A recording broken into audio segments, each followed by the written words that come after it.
La culture, ce n'est pas simplement de connaître des langues, des traditions, des livres, des chansons et des films, comme de savoir d'où vient la séquence que vous êtes en train de regarder. La culture, c'est plus que ça. C'est aussi la capacité de faire des liens. Et ça ne se passe pas que dans les arts, ça se retrouve aussi en sciences.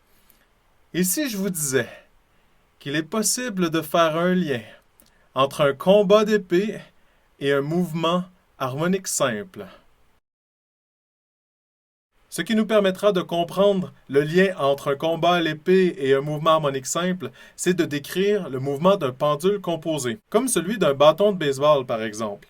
Prenons ici un bat de baseball pour représenter le pendule composé. Il s'agit en fait d'un pendule quelconque. Ça aurait pu être une épée, ça peut être aussi un bat de baseball. Ce qui est important, c'est de voir où se trouve le pivot et le centre de masse. Les deux sont à une certaine distance l'un de l'autre, et quand on laisse le tout osciller en fonction des forces en présence, par exemple, au pivot, nous avons une composante horizontale et une composante verticale au pivot. La seule autre force qu'il y a, c'est celle de la gravité, mg. Regardons en rotation ce que ça nous donne autour du pivot. Nous avons la somme des moments de force est égale à I alpha. On calcule la somme des moments de force et si nous choisissons le centre de rotation directement au pivot, le seul moment de force qui nous intéressera sera celui de mg. Nous avons donc moins mgd sin θ parce que le moment de force s'en va dans le sens contraire de celui de la position angulaire. L'accélération angulaire, c'est la dérivée seconde de la position angulaire par rapport au temps. Et si nous réarrangeons l'équation un petit peu, en divisant mgd par le moment d'inertie total du système, nous réarrangeons l'équation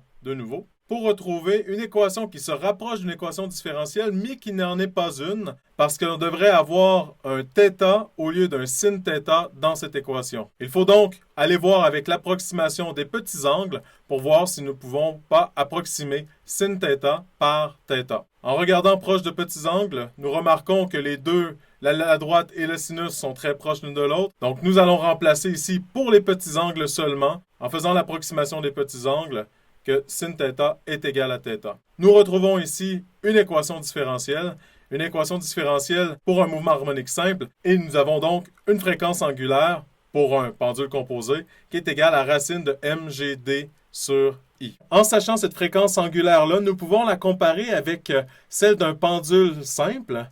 Et quand on trouve cette longueur-là qui correspondrait à la fréquence d'un pendule simple, eh bien, on peut trouver aussi le centre de percussion d'un objet. En trouvant le centre de percussion d'un objet, c'est en fait, comme diraient les Anglais, le sweet spot. C'est l'endroit où on doit frapper avec un bat de baseball pour faire un circuit sans avoir trop de vibrations aux manches, mais aussi c'est l'endroit que l'on doit frapper avec une épée pour être sûr d'être optimal dans le coup donné.